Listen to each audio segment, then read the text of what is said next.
হৃদময়ের প্রেম গাথা লিখেছেন রিক্তা ইসলাম মায়া। সকাল ৬টা ৩৩। সাদাসিধা কলেজ ড্রেসে সকাল সকাল রাস্তার মোড়ে দাঁড়িয়ে মায়া। বসন্তের হালকা উষ্ণ কুয়াশার আবির্ভাব কাটিয়ে পূর্ব আকাশে সূর্য লাল ছটায় আলোয় আলোকিত পরিবেশ।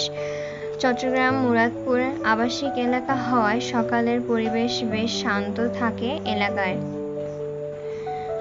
অনেক কোনরূপ যান্ত্রিক বা মানুষের কোলাহল তেমন থাকে না সাত সকালে, বা ব্যস্ততা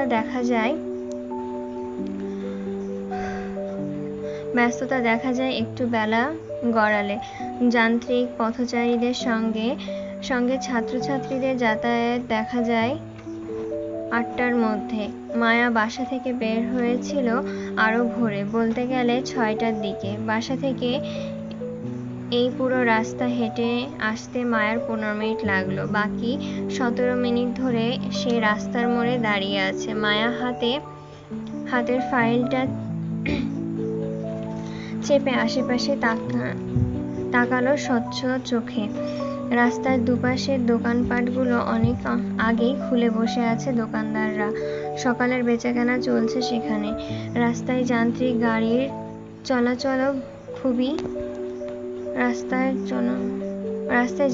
গাড়ির চলাচলও ভালোই দেখা যাচ্ছে। এমন মধ্যে মায়া পশ্চিম পাশের রাস্তা ধরে ফুটপাতের কিনারায় দাঁড়িয়ে ঠিক হৃদের বাবার অফিসের বিল্ডিংয়ের নিচে। কাল মায়া এই অফিসের হৃদের সঙ্গে দেখা করেছিল, আর আজ এখানেই দাঁড়িয়ে আছে মায়া।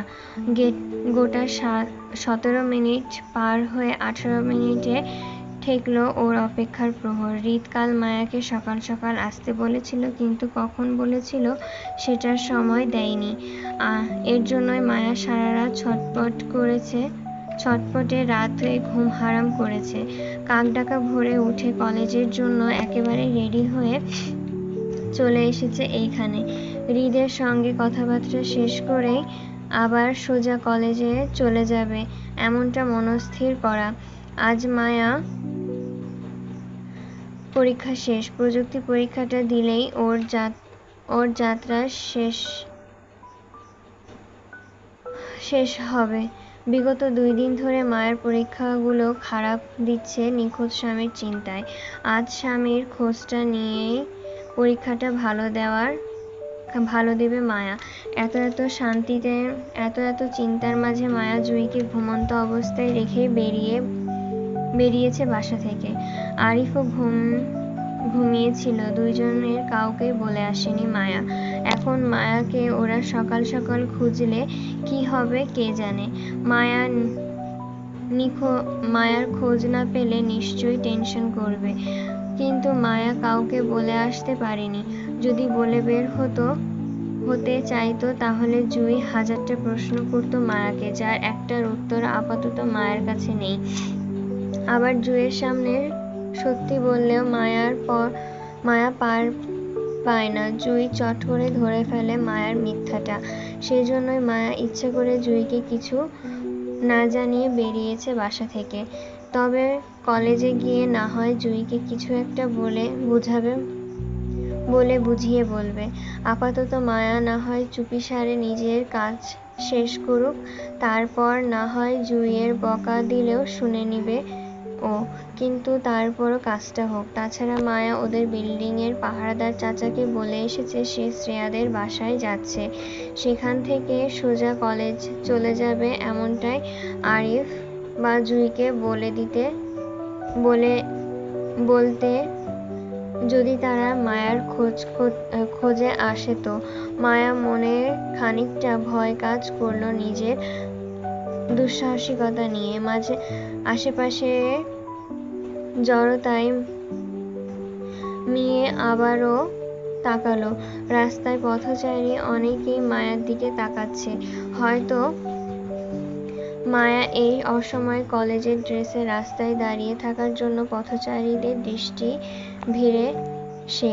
মায়া হাঁসফাঁস করলো, চোখ ঘুরিয়ে আশেপাশে পরিচিত কাউকে দেখার দেখতে পায় কিনা তাই খুঁজলো। যার কাছ থেকে হৃদ বা আসিফের খোঁজ করবে এমন কাউকে খুঁজলো। মায়ার মনে হলো সে বোকামি করে ফেলেছে ভেতরকার অস্থিরতা চেপে রাখতে না পেরে এত সকাল সকাল চলে আসতে। মায়া ভাবলো সে কি করবে, চলে যাবে নাকি আরো কতক্ষণ দাঁড়িয়ে থাকবে। চলে গেলে তো আর বের হতে পারবে না, একেবারে কলেজের টাইম ছাড়া। তখন তো জুই আরিফ ওরা দুজনই মায়ের পাশে থাকবে, তখন আর হৃদ খানের সঙ্গে মায়ের আলাদা দেখা হবে না, আর না ওর নিখোঁজ স্বামীর তথ্য নিতে পারবে। মায়া ভাবলো আপাতত যা হোক না কেন সে দাঁড়িয়েই থাকবে, যাবে না কোথাও। এবার মায়াকে যত বাজে দেখায় তো দেখাক, অন্তত আসিফের সঙ্গে দেখা না করে যাবে না ও। মায়া অযাচিত সময় আরো 5 মিনিট কাল দাঁড়িয়ে থেকে তারপর হুট করে একই বিল্ডিং থেকে তাড়াহুড়োয় নামলো আসিফ। ফর্মাল গেটআপে সে, কানে ফোন চেপে, হয়তো জরুরি আলাপ সারছে সে। তবে সিঁড়ির গোড়ায় আসতেই পাহারাদারের একজন লোক বিল্ডিং এর গেট টেনে ধরতেই আসিফকে বের হতে দেখলো মায়া। মূলত গেটের শব্দে পিছনে ঘুরলো মায়া, যার জন্য আসিফের দৃষ্টি পড়ল এদিকটায়। সকাল সকাল মায়াকে বিল্ডিং এর নিচে দাঁড়িয়ে থাকতে দেখে আসিফ দ্রুত কল কেটে এগুলো সেই দিকে। কয়েক কদম দূরে গুছিয়ে মায়াকে বলল, ওটা মানে দূরে গিয়ে হবে। আচ্ছা। আরে ভাবি, আপনি এখানে কি করছেন, তাও এত সকালে? আসিফকে দেখে মায়ার চোখে মুখে উজ্জ্বল হলো খুশিতে, কিন্তু আসিফের মুখে ভাবি ডাক শুনে এমনটা মনে হলো মায়ার। প্রথমে অন্যমনস্ক হওয়ায় মায়া ভাবি শব্দটা তেমন লক্ষ্য করেনি, আবার হয়তো করেছে, কিন্তু আসিফের মতন একজন লোক মায়াকে হুটহাট অবুঝের মতন ভাবি ডাকবে এমনটা শোভা পায় না তাকে। আসিফ লোকটা ভালো, তাই মায়ার মনে হলো সে অযাচিত ভুল ডাক শুনেছে হয়তো। কিন্তু তারপরও মায়া নিজের মনের সংশয় কাটাতে আসিফের করা প্রশ্নের উত্তর সুন্দর হেসে শুধালো, আপনাদের কাছে এসেছিলাম ভাইয়া। কাল হৃদ ভাইয়া বলেছিলেন ওনার সাথে সকালে দেখা করতে, সেজন্যই আসলাম। আপনি তাড়াহুড়োয় কোথাও যাচ্ছেন ভাইয়া, কোনো কাজে? ততক্ষণে আসিফ মায়ার সম্মুখে এসে দাঁড়ালো, ব্যস্ত গলায় বলল, জি আপু, আমি আপনাদের কাজে বেরিয়ে যাচ্ছিলাম। ভালোই হলো আপনি চলে এসেছেন। হৃদ ভাইকে আপনি 3 তলায় পাবেন। আপনি সিঁড়ি ধরে সোজা 3 তলায় চলে যান। এই বিল্ডিংটা ভাইদেরই, আপনি বরং ওপরে যান। ব্যস্ত ভঙ্গিতে পিছনে ঘুরে আসিফ তখনই গেটের পাহারাদারকে ডেকে উঁচু গলায় মায়াকে সিঁড়িপথে এগিয়ে দেওয়ার জন্য আদেশ করল। মায়ার দিকে ঘুরে মুখোমুখি হয়ে আসিফ বলল, আপনি যান আপু, দারোয়ান চাচা এগিয়ে দিবেন। মায়া একটু আমতা করে নিজের মনে অযাচিত প্রশ্ন করেই ফেলল আসিফকে, আসলে ভাইয়া আপনি কি আমাকে একটু আগে ভাবি ডেকেছেন? মায়ের কথায় আমতা করে বোকা হাসল আসিফ। তখন তাড়াহুড়ো করে বলতে কি বলে ফেলেছিল লক্ষ্য করেনি আসিফ। মায়া এখন প্রশ্ন করাতে টনক নড়ল, কিন্তু সেটা মুখে প্রকাশ না করে বরং অস্বীকার করলো মায়ের কথায়, না আপু, আপনি হয়তো ভুল শুনেছেন। আসিফের কথায় মায়া খানিকটা লজ্জা পেল। ওর অযাচিত প্রশ্নটা এভাবে করা ঠিক হয়নি, এজন্যই সরি বলল আসিফকে। সরি ভাইয়া, আসলে আমার। মায়ের কথা শেষ করতে না দিয়ে দিল না আসিফ। এর মাঝেই কথা কেটে অধৈর্য গলায় বলল আসিফ, ইটস ওকে আপু, আমি কিছু মনে করিনি, আপনি ওপরে যান। কথাটা বলে আসিফ আর দাঁড়ালো না মায়ের সামনে, পেছন ঘুরে উল্টো পথে চলল তাড়াহুড়োয়। বলা যায় না বেফাঁস ভাবে আবারও না ভাবি ডেকে ফেলে মায়াকে। তখন হৃদ ভাই ওকে আস্ত রাখবে না। মায়া বেশ কয়েকবার আসিফের পেছন ডাকলো, কিন্তু সে শুনল না, বরং দ্রুত পা চালিয়ে বিল্ডিংয়ের অপর পাশে থাকা গ্যারেজের দিকে গেল। আপাতত গাড়ি নিয়ে হৃদের বলা কাজগুলো দ্রুত সারতে হবে, নয়তো দেরি হলে হৃদ ভাই আরও ক্ষেপে যাবে। তাছাড়া মায়াও চলে এসেছে এতক্ষণে। এবার যদি আসিফ কাজগুলো করতে দেরি করে তাহলে অবশ্যই শনি নাচবে ওর কপালে। মায়া হতাশায় আসিফের চলে যাওয়ার দিকে তাকিয়ে ঘাড় ঘোরালো বিল্ডিংয়ের দিকে। পুরো মাথা উপর করে দেখলো নাকুচু বিল্ডিংটা। এই বিল্ডিংটা কয়তলা হবে? মায়া গুনে দেখবে? বোকার মতন মায়া গুনে গুনে 7 তলা গিয়ে ঠেকলো। মায়া বুঝতে পারলো পুরো বিল্ডিংটা 7 তলা। হৃদ খান থাকেন 3 তলায়। মায়া কি একা যাওয়া ঠিক হবে কোনো ছেলের বাসায় হুট করে, তাও এত সাত সকালে? মায়া ভাবলো হৃদ খান কি আর একা থাকবে এই বাসায়? অবশ্যই তার পরিবারের কেউ না কেউ থাকতে পারে। হৃদ খানের পরিবারকে তো মায়া চেনে, নতুন আত্মীয় হয় ওদের। মায়াকে এত সকালে নিজের ফ্ল্যাটে দেখে নিশ্চয় অবাক হবেন না তারা। মায়াকে প্রশ্ন করলে সে কি উত্তর দিবে তাদের? কি জন্য মায়া এত সকালে এখানে এসেছে সত্যিটা তো বলতে পারবে না, মিথ্যাই কিছু একটা বলতে হবে। ইতস্তত মায়া হাঁসফাঁস করলো। কি এক বিপদে পড়লো মায়া নিজের নিখোঁজ স্বামীর খোঁজ করতে গিয়ে। জীবনে যে কাজ করার ছিল না সেই কাজগুলোই আজকাল করে বেড়াচ্ছে মায়া। বুকে চাপা শ্বাস ছেড়ে মায়া দ্বিধায় নিজের বিল্ডিংয়ের ভেতরের দিকে হাঁটলো। দারোয়ানের দেখানো সিঁড়ি ধরে সোজা 3 তলায় গিয়ে দাঁড়ালো। বেশ হাঁসফাঁস করে জিভ দিয়ে শুকনো ঠোঁট ভেজালো। জড়তায় হাত বেশ সময় নিয়ে পরপর কলিং বেল চাপলো। 1 বার 2 বার 3 বার পরপর বেশ কয়েকবার কলিং বেল চাপলো একটু রয়ে শুয়ে, কিন্তু তারপরও কেউ দরজা খুলল না। দরজা খুলতে না দেখে মায়া এবার দিমনা করলো এতবার কলিং বেল চাপতে। মায়া মনে হলো সকালবেলা হওয়ায় বাসার সবাই এখনো হয়তো ঘুমিয়ে আছে, আর মায়া এই মুহূর্তে তাদের ঘুমে ডিস্টার্ব করছে এতবার কলিং বেল বাজিয়ে। মায়া মনস্থির করে আর কলিং বেল বাজালো না। নিজেই সুইচ বোর্ড হতে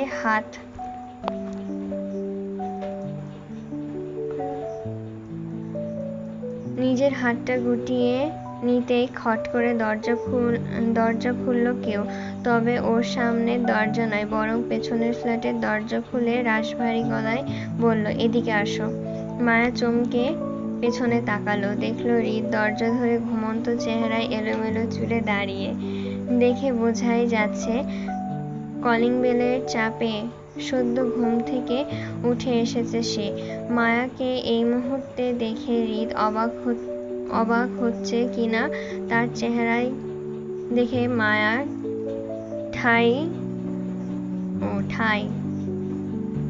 ঠাহর আচ্ছা, বাংলা ওয়ার্ড এত কঠিন। চেহারা দেখে মায়া ঠাহর করতে পারল না। তাকে স্বাভাবিক মনে হলো মায়ার। তবে মায়া বেশ চমকিত হৃদের এলোমেলো চুল আর ঘুমজড়া চেহারায়। মায়ার মনে হয় এই প্রথম সে হৃদ খানকে দেখল। সে গোছালো নয়, পরিপাটি নয়, বরং এলোমেলো এক সুন্দর পুরুষকে দেখল, যে দেখতে শুধু আকর্ষণীয় নয়, বরং বিপজ্জনক মোহিত।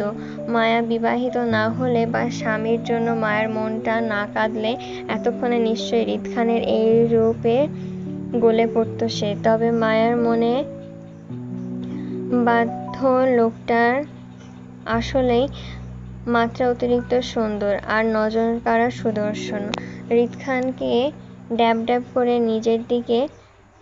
মায়াকে ড্যাব ড্যাব করে নিজের দিকে তাকিয়ে থাকতে দেখে সে দরজা ধরে হালকা কপাল কুঁচকায়। মায়া অপলক দৃষ্টি, ওর মনোভাব বুঝতে দেরি হলো না হৃদের। স্বাভাবিকের ন্যায় হৃদ দরজা ছেড়ে ভেতরের দিকে যেতে যেতে মায়ের উদ্দেশ্যে বলল, ভেতর থেকে দরজা লক করে দাও। হৃদ চলে যেতে মায়ার টনক নড়ল। মনে মনে নিজেকে ধিক্কার দিল হৃদকে বেহায়া নজরে দেখায়। ছি, জীবনে সুন্দর ছেলে দেখিসনি মায়া? এভাবে কারোর দিকে তাকিয়ে থাকতে হয়? লোকটা নিশ্চয় মায়াকে খারাপ ভাবছে। এমনি এই লোকটা মায়াকে খারাপ খারাপ প্রস্তাব দেয়, পরকীয়া করতে চায়। এখন মায়ার বেহায়া দৃষ্টিতে লোকটা নিশ্চয় মনে করবে মায়া তার রূপে গলে গিয়ে পরকীয়ার সম্পর্কে রাজি হয়েছে। মায়া বেশ অসহায় মনে করল নিজের ভাবনায়। আজকাল ওর নিজের সাথে কি হচ্ছে সেটা ঠাহর করতে পারছে না সে। মায়ের মনে হচ্ছে ও অদৃশ্য কোথাও আটকে গেছে, কেউ ওর ফিলিংস নিয়ে খেলছে, কিন্তু কে তা জানে না মায়া। আর কখনোই মায়া অসহায় হতে আর এখানেই মায়া অসহায় হয়ে পড়ে। চাপা দীর্ঘশ্বাস ফেলে মায়া হৃদের পেছন পেছন ফ্ল্যাটের ভেতরে ঢুকলো। হৃদের কথা মতো দরজা লাগিয়ে পেছন ঘুরতেই চোখে পড়ল ভেতরকার সাজানো গোছানো সুন্দর একটা ফ্ল্যাট। মায়া অবাক নেত্রে চারপাশ তাকালো। পুরো 3 তলার সমন্বয়ে এই ফ্ল্যাটটি তৈরি। ওর এপাশ ওপাশ দুপাশ মিলিয়ে একটা ফ্ল্যাট এটা। তার জন্য মায়া তখন দুটো ফ্ল্যাটের ভেতরে বিপরীত পাশের দরজাটায় কলিং বেল চাপছিল, কিন্তু হৃদ অপরদিকে দরজা খুলেছে।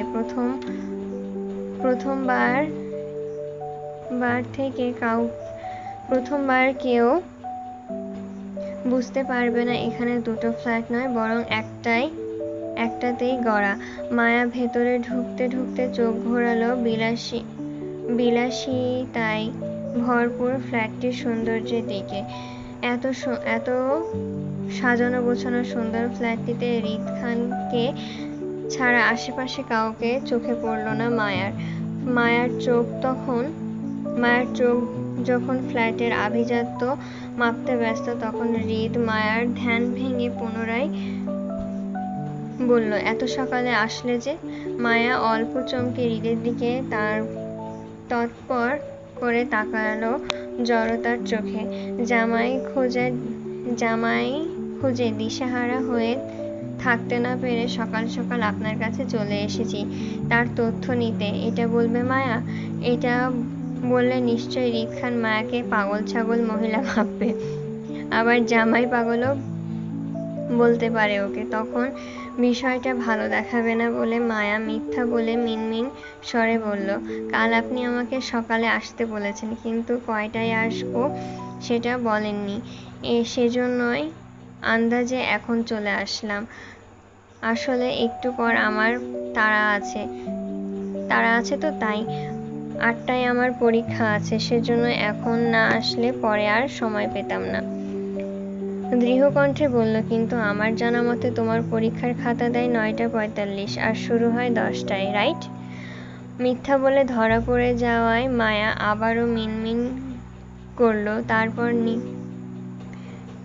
নিজের হয়ে গাইগুই করে ফের মিথ্যা বলল, আমার 8টায় কলেজে একটা কাজ আছে, দ্রুত যেতে হবে বলেই এত সকালে আসলাম।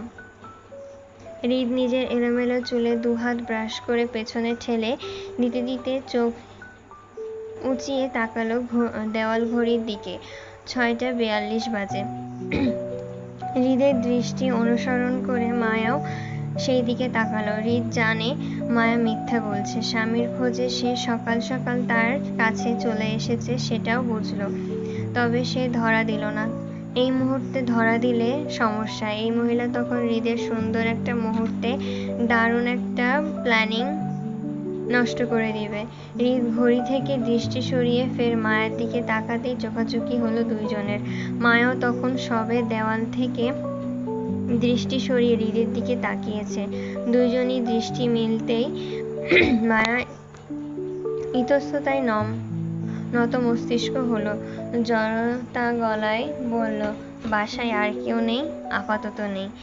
মায়া চমকে হৃদের দিকে তাকালো। সে কি, মায়া কি ভুল করে একা একটা ছেলের ফ্ল্যাটে ঢুকে পড়েছে? এখন কেউ ওদের একত্রে দেখে নিলে কি হবে? নিশ্চয় মায়ার নামে বদনাম উঠবে দুই ছেলে মেয়ে একা একটা বাসায় থাকায়। এছাড়া রিদ খান কেমন না কেমন চরিত্রের, মায়ারও ঠিকঠাক জানে না। যদি কোনো মেয়ে ঘটিত বিষয় আজ পর্যন্ত মায়ার জানাশোনা বা চোখের মধ্যে পড়েনি কিছুই। তারপরও মায়া রিদ খানকে ভালো বলতে পারছে না। তার কারণ অন্য সব মেয়েদের সাথে রিদ খান কেমন তা জানে না, তবে মায়ার সাথে এই লোক ভীষণ খারাপ। মায়াকে উল্টাপাল্টা কথা বলে, পরকীয়ার প্রস্তাব দেয়, হুটহাট কাছে চলে আসে, আবার বাজে ইঙ্গিতও দেয়, আবার গা ঘেঁষে বসতেও পারে। এমন লোকের চরিত্র কি ভালো হবে? মায়ার জন্য রিস্ক না? মায়া ভাবলো দ্রুত সে রিদ থেকে তথ্যগুলো নিয়ে চলে যাবে। সেজন্যই সোজা কথা বলল, লোকটার খোঁজ পেয়েছেন? ব্ল্যাক কফি, চিনি ছাড়া, কিচেন ওইদিকে। মায়ের কথার বিপরীতে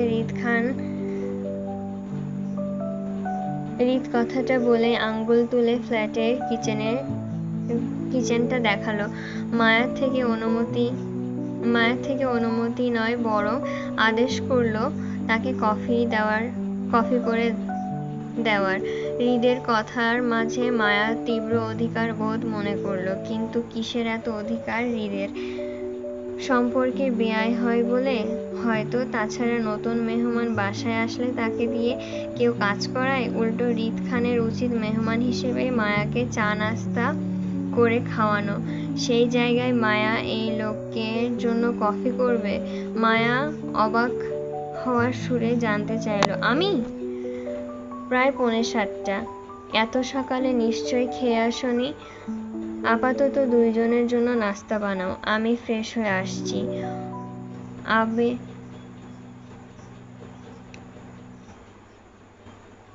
অবাকে মায়ার চোয়াল ঝুলে পড়ল। একটার পর একটা অর্ডার। সে নাকি এই লোকের কাজের মহিলা? সে কি এই লোকের কাজের মহিলা হয়, নাকি তার বউ যে এত অধিকার দেখিয়ে অর্ডার করলো? মায়া হতবুদ্ধি হয়ে আওড়ালো, তৈলাক্ত খাবার পছন্দ না আমার, সাদামাটা কিছু বানাবে। নিজের কথা শেষ করে রিদ ড্রয়িং রুম পার হয়ে নিজের রুমের দিকে গেল।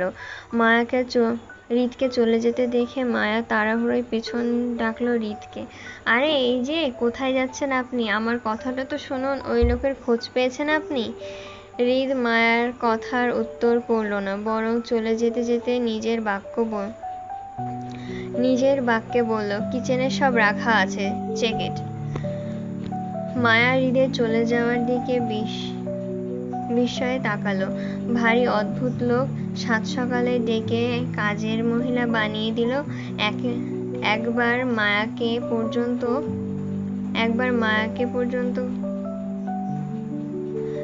মায়াকে পর্যন্ত জিজ্ঞাসা করলো না সে আদৌ রান্না টান্না পারে কিনা। মায়া হৃদের চলে যাওয়ার দিকে আরো একবার তাকিয়ে হাতে পরীক্ষার সাদা ফাইলটা সোফার টেবিলের উপর রাখলো। হৃদের দেখানো কিচেনে ঢুকতে দৃষ্টি বিস্ময়িত হলো। বেশ বড়সড় আর সুন্দর গোছানো কিচেন। দেওয়ালের ওয়াল ক্যাবিনেটের ওপর জায়গায় জায়গায় ছোট ছোট কাগজে টুকরোয় নাম লেখা, কোথায় কোন জিনিস আছে। মায়া ভ্রু উঁচালো।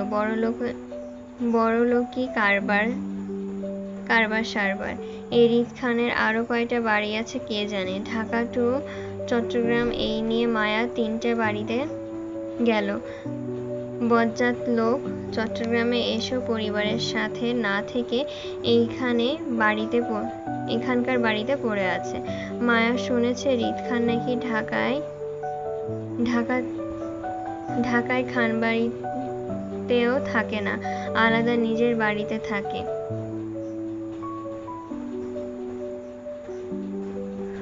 ওই আলোকে কি এমন দুঃখ? এই লোকের কি এমন দুঃখ থাকতে পারে যে পরিবারের সাথে না থেকে আলাদা বাড়িতে থাকেন হিংসুটে লোক। আসলে বেশি মানুষ পছন্দ করে না বলেই এমন সমাজ ছাড়া ছন্নছাড়া আলাদা থাকেন। এই লোককে বিয়ে করলে হয়তো এমন বেঘুরে মেয়ে দেখেই বিয়ে করবেন যার মাথায় তার ছিঁড়া হবে। সহজ ভাষায় উল্টো বুঝবে। আল্লাহ জানে কোন মেয়ের কপাল ফাটবে যার হৃদ খানের মতন ঘাটটেরা মানুষ স্বামী হিসেবে জুটবে। মায়া তো এখনই হৃদ খানের বউয়ের জন্য মায়া হচ্ছে। আহ বেচারি। সেলফ খুঁজে খুঁজে নুডলসের আয়োজন বের করলো। অল্প ঝালে হাতে হাতে কাজ চালাচ্ছে নুডলস বানালো। মায়া জানে হৃদ ঝাল খেতে পারে না, একবার শুনেছে, সেই জন্যই কম ঝালে আয়োজন করলো। আপাতত নুডলসের থেকে বেশি কিছু মায়া বানাতে পারবে না, কারণ অন্যের বাসায় এসে যা ইচ্ছা রান্না করা যায় না, বিষয়টা খারাপ দেখায়। তাছাড়া কিছু রান্না করতে গেলে বেশ সময় প্রয়োজন দরকার, যেটা আপাতত মায়ের হাতে কম। তাছাড়া মায়া জলদি হৃদের সঙ্গে কথা বলে বেরিয়ে পড়তে হবে বলেই। এতে সময় নিয়ে দুটো মানুষ একই ফ্ল্যাটে দরজা লাগিয়ে থাকাটা ভালো দেখায় না। মায়া রান্না শেষ করে বড় বাটিতে নুডলস ঢেলে ডাইনিংয়ে রাখতে রাখতে হৃদের রুমের দিকে উঁকি মারল। দরজা এখনো বন্ধ। ছেলে মানুষ এত কি আয়োজন করে ফ্রেশ হয় আল্লাহ জানে। মায়ার নুডলস বাটিতে রেখে ফের কিচেনে গেল। হৃদের জন্য ব্ল্যাক কফি বানিয়ে ডাইনিংয়ে আসতে আসতে হৃদের মুখোমুখি হলো। ততক্ষণে হৃদ গোসল সেরে সাদা পাঞ্জাবি পরে ডাইনিংয়ে চেয়ার টেনে বসলো। একদম গোছানো আর পরিপাটি হৃদ খান। সকালে ঘুম থেকে ওঠা এলোমেলো হৃদ খান আর নেই। মায়া হৃদের দিকে তাকাতে তাকাতে হাতের কফিটা হৃদের দিকে এগিয়ে দিল। হৃদ কফিটা হাতে নিয়ে মায়ের দিকে তাকিয়ে চুমুক বসালো। এত সকালে নুডলস খাবো? নুডলস ছাড়া আর কিছু বানাতে পারো না? হৃদের কথা মায়ার চেয়ারটা পেছনে দাঁড়িয়ে মিনমিন করে বলল, পারি। তাহলে বানালে না কেন? অন্য কিছু বানাতে সময়ের প্রয়োজন, কিন্তু আমাকে তো এখন চলে যেতে হবে, সেজন্য নুডলস ছাড়া আর কিছুই বানাতে পারিনি। হৃদ কিছু বলল না মায়াকে। আপাতত কিছু বলার ইচ্ছে নেই তার। মায়ের অন্য চিন্তা। কাজ সুন্দরভাবে শেষ হলেই হয়। হৃদ হাতে কফিটা চুমুক বসাতে বসাতে মায়ের উদ্দেশ্যে বলল, প্লেটে সার্ভ করো। মায়া চমকে গোল গোল চোখে তাকালো হৃদের দিকে। আশ্চর্য মায়া, এই লোককে বেড়ে খাওয়াবে কেন? এই লোক কে হয় মায়ার? কিছুই তো না, অথচ এমন অধিকার দেখাচ্ছে যেন মায়ার উপর সবচেয়ে বেশি অধিকার এই লোকের। আজব, সামনে রাখা আছে অথচ মায়াকে বলছে বেড়ে খাওয়াতে। মায়া মনে মনে চাইল হৃদের মুখের উপর মানা করে দিতে। সে বলবে, আমি আপনাকে বেড়ে টেড়ে খাওয়াতে পারবো না, রেঁধে এনেছি, এবার নিজের হাতে খেলে খান, নয়তো খাওয়া লাগবে না। অথচ মনের কথাগুলো মায়া মুখে বলতে পারল না। অথচ মায়া যদি সামান্য বেড়ে খাওয়াতে মানা করে, তাহলে হৃদও মায়াকে ওর নিখোঁজ স্বামীর তথ্য দেবে না বলে। মায়া বাধ্য হয়ে হৃদের প্লেটে নুডলস তুলে দিতেই চামচ এগিয়ে দিল। হৃদ নুডলস প্লেটে চামচ দিতে দিতে মায়ার উদ্দেশ্যে বলল, দ্রুত খাওয়া শেষ করো, মানুষ আসবে। কিসের মানুষ? হৃদের কথায় চমকে মায়া কথাটা বলল। হৃদ তখনও মায়ের দিকে তাকালো না। সে ততক্ষণে নুডলসের চামচে মুখে তুলে ফেলেছে। হৃদের অল্প অল্প কথা মায়াকে মাঝে মধ্যে ভীষণ রাগ দেয়। মায়া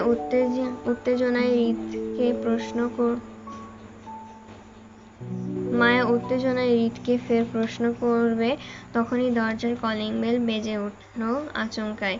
মায়া চমকে ভয়ার্ত মুখে দরজার দিকে তাকিয়ে হৃদের দিকে তাকালো। লোকটা কোনো ভাবান্তর নেই, সে চুপচাপ খেয়েই যাচ্ছে। বাসায় কে আসলো, ওনাদের দুজনকে একত্রে দেখলে কি হবে সেটা টেনশন। মায়া ভয়ে অস্থির হলো। দরজার দিকে তাকিয়ে মায়া আস্তে চিৎকে বলল, কে জানি এসেছে, আমাদের দুজনকে দেখলে যদি খারাপ ভাবে। মায়ের কথায় হৃদ বেশ বিরক্ত হলেও মায়ের দিকে তাকালো না, বরং খেতে খেতে ভারী গলায় বলল, আসিফ হবে। সত্যি? হৃদ আর উত্তর করল না, সে আপাতত খাবারটা শেষ করতে চাচ্ছে। পরপর কলিং বেল বাজতেই মায়া ইতস্তত করে দরজা খুলে দিল। চোখে পড়ল কালকে সেই রাহাত ছেলেটি, যে মায়াকে রাকিবের হাত থেকে বাঁচিয়েছিল। মায়া এই ছেলেকে সকাল সকাল হৃদের ফ্ল্যাটের দরজার সামনে দাঁড়িয়ে থাকতে দেখে মায়া ভয় পেল। যদি মায়াকে খারাপ মেয়ে ভেবে রাহাত রাকিবকে বলে দেয়, তাহলে রাকিব ভাই নিশ্চয় আরিফ ভাইকেও বলে দিবে। মায়া ভয়ার্ত মুখে রাহাতের হাসি হাসি মুখটার দিকে তাকিয়ে ভীতু গলায় বলল, ভাইয়া আপনি? রাহাতের চটপট উত্তর আসলো তক্ষুনি। হাতের প্যাকেটগুলো মায়ার দিকে এগিয়ে দিতে দিতে বলল, জি ভাবি আমি। আসিফ ভাইয়া আপনাদের জন্য খাবার পাঠিয়েছে, নেন। মায়া ভয়ে ভয়ে খাবারের প্যাকেটগুলো হাতে নিতেই রাহাত তারা দেখিয়ে চলে যেতে যেতে বলল, আসি ভাবি, কিছু প্রয়োজন হলে ডাকবেন, আমি নিচে আছি। আসসালামু আলাইকুম। গমগমে পায়ে দ্রুত সিঁড়ি ধরে নিচে নেমে গেল রাহাত। মায়া সেদিকে তাকিয়ে স্বস্তির নিঃশ্বাস ফেলল। যাক, ছেলেটা মায়াকে খারাপ চোখে দেখেনি, ভয় কাটল। মায়া দরজা লাগিয়ে ফের ডাইনিংয়ে আসলো। হাতের প্যাকেটগুলো টেবিলের উপর রাখতে রাখতে বলল, আসিফ ভাই খাবার পাঠিয়েছে আপনার জন্য, নিন। কথাগুলো বলতে বলতে প্যাকেটের ভেতর হতে খাবার বক্সগুলো খুলে হৃদের সামনে রাখলো। আমার অলরেডি ডান, তুমি শেষ করো। সমস্যা নেই, আমি ঠিক আছি, খাওয়া লাগবে না, আমি কলেজে গিয়ে কিছু খেয়ে নেব। ওকে। হৃদ বিরক্ত কণ্ঠে কথাটা বলল। মায়া বেশ লজ্জিত হলো হৃদের এভাবে বলতে দেখে। আরে মানুষ তো দু একবার এমনিতেই সাধে খাওয়ার জন্য, অথচ এই লোক মায়াকে একবারও সাধল না মায়ার না করাতে। মায়া তো সত্যি খিদে পেয়েছে। মায়া লজ্জিত হয়ে যেতে নিতেই হৃদ পিছন ডেকে বলল, আমার কথা আছে, বসো এখানে। মায়া ভাবল ওর স্বামীর বিষয়ে কিছু বলবে, সেজন্য চেয়ার টেনে সঙ্গে সঙ্গে বসে পড়ল হৃদের পাশে। তীব্র আগ্রহ নিয়ে হৃদের মুখের দিকে তাকিয়েই হৃদ একটা প্লেটে মায়ার জন্য আসিফের আনা খাবার বক্সগুলো থেকে খাবার তুলে বেড়ে মায়ার সামনে প্লেট রাখতে রাখতে বলল, লিসেন, আমি ফ্রিতে কিছু করি না, করার ইচ্ছেও নেই। মানবদরদি কিন্তু আমার বাবা, আমি নই। সেক্ষেত্রে বিনিময় ছাড়া কোনো কাজ আমার হাতে ওঠে না। তোমার ক্ষেত্রেও তাই। আমার কাছে সাহায্য চেয়েছো, আমি অবশ্যই করব, কিন্তু তার বিনিময় আমাকে দিতে হবে। সোজা কথা বলতে গেলে এক হাতে নিন, অন্য হাতে দিন, মানে হাতে হাতে সম্পর্কের বিষয়টা। কিন্তু তুমি আমার চাহিদা অনুযায়ী পারিশ্রমিক দিতে পারবে না, কারণ তোমার কাছে এত টাকা নেই, নাই থাকতে পারে। ছোট মানুষ তুমি, এত টাকা থাকার কথাও না। সেজন্য আমি অফার করেছিলাম তোমার 2টো কিডনি থেকে একটা কিডনি আমাকে দিয়ে দিতে, তুমি তা বিক্রি করে 2 লাখ টাকা এমনি পেতা। আমি তা বিক্রি করে 2 লাখ টাকা এমনি পেতাম, কিন্তু তুমি তাতে রাজি নও, কারণ তোমার ধারণা তুমি মরে গেলে তোমার স্বামী দ্বিতীয় বিয়ে করতে পারে। আসলে এমনটা আমারও ধারণা। বউ মারা গেলে স্বামী আরেকটা বিয়ে করাই উচিত। আচ্ছা যাই হোক, তুমি যখন তোমার একটা কিডনি দিতে ইচ্ছুক নও, সেজন্য আমি ভাবলাম তোমার না হয় তোমার স্বামীর একটা কিডনি ডিল ডান করি। আমি তাকে খুঁজে পেলে তার একটা কিডনি আমি রেখে দিব আমার পাওনাদার 2 লাখ টাকা দাঁড়ে। এতে তুমিও মরবে না, তোমার সংসারে দ্বিতীয় নারীও আসবে না। আমাদের পরকীয়ার সম্পর্ক থাকলো, তবে ভয় নেই, একটা কিডনি দিয়েও কিন্তু মানুষ অনেক বছর বাঁচে, মরে না। হৃদের মুখে আবারও পরকীয়ার প্রস্তাবে পেয়ে মায়া নাক মুখ কুঁচকালো। দুনিয়াতে এত সম্পর্ক থাকতে মায়াকে এত বাজে প্রস্তাব দেওয়ায় মায়া বুঝল না। তারপরও মায়া এখন গলা উঁচিয়ে হৃদের সাথে তর্ক করতে চায় না, যেহেতু হৃদ এখন মায়াকে ডেকে নিশ্চয়ই কিছু বলবে। তাছাড়া কিডনি মায়ার যাক বা ওর স্বামী, একই কথা। লোকটাকে খুঁজে পেলে তো হলো। মায়া হৃদের কথায় ঘাড় বেঁকিয়ে সম্মতি দিল। মায়া সম্মতি দিতেই দেখে হৃদ একটা ভ্রু উঁচালো। নারী আসলেই সব পারে। স্বামীর কিডনি তার অগোচরেও পর্যন্ত বিক্রি করে দিতে পারে, তারপরও নিজের সংসারে পরনারী চায় না। হৃদ মায়াকে তীক্ষ্ণ নজরে দেখতে দেখতে পাশ থেকে টিস্যু তুলে মুখ মুছল। মায়ের উদ্দেশ্যে একই ভঙ্গিতে বলল, আপনি ঘাড় বেঁকালে তো হবে না, ডিল ইজ ডিল। প্রসঙ্গটা আমার 2 লাখ টাকা, বুঝেছেন? টাকার লেনদেন নিয়ে আমি কাউকে বিশ্বাস করি না। সেজন্য একটু পর আসিফ উকিল নিয়ে আসবে, ওর কিছু কাগজ আপনাকে দিবে, সেগুলো সুন্দর করে সাইন করে দিবেন। কাগজগুলো হলো আমাদের মধ্যকার ডিল হয়েছে সেই প্রমাণপত্র, বুঝলেন? কাজ হওয়ার পর আপনি যেন অস্বীকার করতে না পারেন, সেজন্য কাগজে কলমে স্বাক্ষর আর কি। আরেকটা কথা, উকিলের সাথে মনে হয় একজন কাজীও আসবে। হৃদের কথা মাঝে অস্থির গলায় ফোড়ং কাটল মায়া। সে কি, কাজী কেন? আগে আমাকে বলতে দিন, তারপর আপনি নিজের মুখ খুলবেন। সরি, আপনি বলেছেন আপনাদের বিয়ের কোনো সাক্ষী বা প্রমাণ নেই, এমনকি কাবিননামাও নেই। সব আগুনে পুড়ে ছাই। আসলে আগুনে পুড়ে ছাই হলে কিন্তু বিয়েটা হয়েছে সেটা কিন্তু আপনি নিজের মনে অস্বীকার করতে পারবেন না। যদিও মুখে অস্বীকার করেন তাহলে সেটা কিন্তু মহাপাপ হবে। সমাজ সত্যি মিথ্যা যাচাই পরে করবে, কিন্তু একজন স্বামী রেখে অন্য স্বামীর ঘর করা কিন্তু ইসলামে নিষেধ, মহাপাপ বলে গণ্য। সেজন্য আমি আপনাকে মহাপাপ থেকে বাঁচাতে চাই, বুঝলেন? শত হোক আপনি আমার সম্পর্কে আত্মীয় হন, তারপর আপনি একজন ছোট মানুষ। সেজন্য ভাবলাম আপাতত আমি না হয় আপনার গার্ডিয়ান হয়ে কিছু দায়িত্ব কাঁধে তুলে নিলাম। কি বলেন? আমার দায়িত্ব নেওয়াতে আপনার সমস্যা আছে? আপনার ভালোর জন্যই বললাম। হৃদের কথায় মায়া অসম্মতি জানায়, যার অর্থ ওর সমস্যা। এটা সম্মতি হবে। হৃদের কথায় মায়া সম্মতি জানায়, যার অর্থ ওর কোনো সমস্যা নেই। হৃদ আপাতত ওর হয়ে দায়িত্ব কাঁধে তুলে নিল। হৃদের কূটনৈতিক বুদ্ধির জোর দেখা গেল তক্ষুনি। মায়াকে ফের নিজের কথার জালে ফাঁসাতে বলল, তো কাজীর ব্যাপারটা যেটা বলছিলাম, আসিফকে পাঠানো হয়েছে উকিল আর কাজী সাহেবকে আনতে। উকিল আমার জন্য আর কাজী সাহেব আপনার জন্য ডাকা হয়েছে।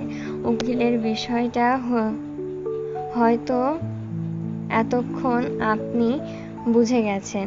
আমার মধ্যকার ডিলের জন্য কাগজপত্র নিয়ে আসবে। আর কাজী সাহেব, আপনার জন্য ডাকা হয়েছে কারণ একটু পর আপনার বিয়ে হবে, সেই রেকর্ড করা হবে। তবে বিয়েটা কিন্তু সত্যি না, মিথ্যা মিথ্যা একটা বিয়ে কাহিনী করতে হবে আর কি। বিয়ে?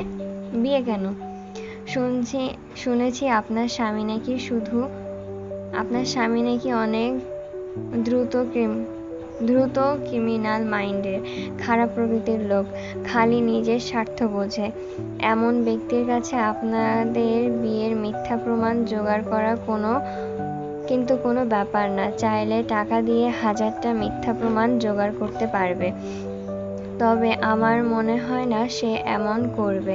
আমার মনে হয় সে আপনাদের বিয়েটা সমাজের সামনে অস্বীকার করে আপনাকে সারা জীবন ডিভোর্স না দিয়ে ঝুলিয়ে রাখবে। তখন আপনি কিন্তু স্বামীকে ডিভোর্স না দিয়ে দ্বিতীয় বিয়ে করতে পারবেন না। আমাদের ধর্মে কিন্তু সেই স্বীকৃতি নেই। যদি সে আপনাকে মেনে নেয় তাহলে তো সমস্যা নেই, আমাদের এই রেকর্ডের বিয়েটা দরকার হবে না আর। কিন্তু যদি অস্বীকার করে তাহলে অন্তত আজকের বিয়ের রেকর্ড কোর্টে শুনিয়ে আপনার পরিবার ডিভোর্সের জন্য অ্যাপ্লাই করতে পারবে। তখন আপনার স্বামী কিছু করার থাকবে না। কাজী যখন বিয়ে পড়াবে তখন সম্পূর্ণ রেকর্ড করা হবে। কিন্তু বর ছাড়া একা একা কবুল বলবো কিভাবে? রেকর্ডে তো ছেলে মেয়ে দুজনকেই থাকতে হবে। আমি একা একা কবুল বললে ধরা পড়ে যাব না? ভারী চিন্তার বিষয় তো। এই বিষয়টা আমার মাথায় আসেনি। আপনি একা কবুল বললে তো হবে না, তাই না? যেহেতু প্রমাণের জন্য মিথ্যা বিয়েটা হচ্ছে, সেহেতু ছেলে মেয়ে দুইজনের গলায় আওয়াজ প্রয়োজন হবে। কিন্তু এই মুহূর্তে ছেলে পাবো কোথায়? হৃদ ভাবুক হওয়ার ভান করলো। মায়া খানিকটা ভেবে বলল, আসিফ ভাইয়া না হয় বলুক আমার সাথে মিথ্যা মিথ্যা কবুল বলতে। আসিফ ভাইয়াকে না হয় বলুন আমার সাথে মিথ্যা মিথ্যা কবুল বলতে। মায়ের কথায় হৃদ খানিকটা নড়েচড়ে বসলো। তার সাজানো গোছানো সুন্দর প্ল্যানিংটাতে কিভাবে জল ঢেলে দিচ্ছে এই মহিলা। হৃদ অসন্তুষ্ট গলায় বলল, আরে না, আসিফ দিয়ে হবে না, আসিফ থাক। আচ্ছা, আমাকে দিয়ে হবে না? আপনার এই উপকারটা বরং আমি করি। দায়িত্ব যেহেতু নিয়েছি, এতটুকু উপকার তো করাই যায়। আচ্ছা, লোকটার তথ্য তো আমি জানি না তেমন। এখন বিয়ে যদি ওনার পরিচয় দরকার হয় তাহলে কি দিব?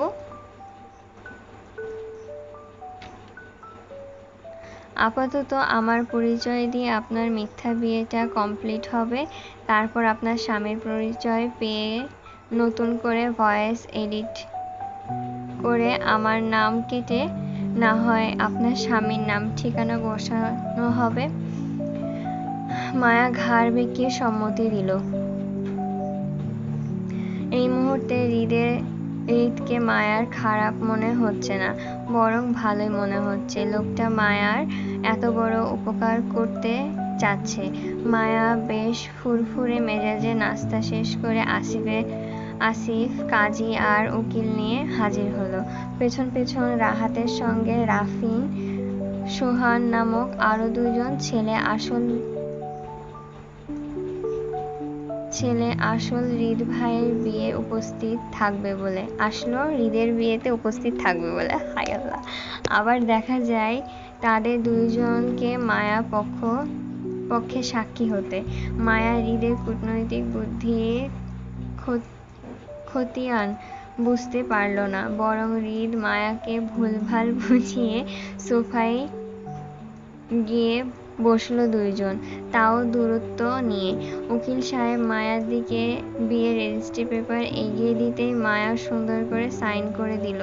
ওর মনে করলো কাগজগুলো ওদের চুক্তিপত্র। মায়ার মুখোমুখি কাজী সাহেব বসা। তিনি মায়ার রেজিস্টার পেপার। কলেজে ঢুকতে ঢুকতে মায়ার 9টা বেজে গেল। আসিফ হৃদের গাড়ি করে মায়াকে এইটুকু পথ দিয়ে গেল। এতক্ষণে কলেজে বেশ ভালোই আনাগোনা হয়েছে স্টুডেন্টদের। জুঁই এখনো কলেজে আসেনি, হয়তো একটু পরে আসবে। তবে শ্রেয়াকে দেখা গেল কলেজের চত্বরে। অবাক চোখে মায়ার দিকে তাকিয়ে ছিল সে। হয়তো বোঝার চেষ্টা করছিল মায়া হৃদের গাড়িতে কিভাবে আসলো। মায়া প্রথমে বুঝল না শ্রেয়ার দৃষ্টি কারণ কিন্তু তারপরে ঠিকই বুঝল যখন শ্রেয়া মায়াকে এই নিয়ে প্রশ্ন করল সে কিভাবে হৃদের গাড়িতে আসলো। মায়া খুব স্বাভাবিকের ন্যায় জানালো সে হৃদের সাথে দেখা করতে গিয়েছিল, সেজন্য হৃদের গাড়িতে করে আসলো। তবে মায়া বিস্তারিত ভেঙে না বলে শ্রেয়াও বিস্তারিত জানার আগ্রহ দেখালো না, বরং শ্রেয়া যেটা জানার আগ্রহ দেখালো সেটা হলো, তোর হৃদ ভাইকে কেমন লাগে মায়া? দুই বান্ধবীর কলেজ ভবনের 2য় তলার করিডোরে দাঁড়িয়ে। পরীক্ষার 10টায়।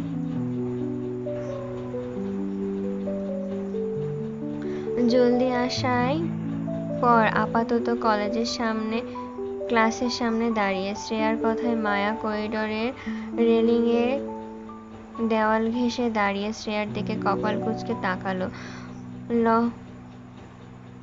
লহময় গলায় শ্রেয়ার প্রশ্ন শুধিয়ে জানতে চাইল, কেমন লাগে মানে কি?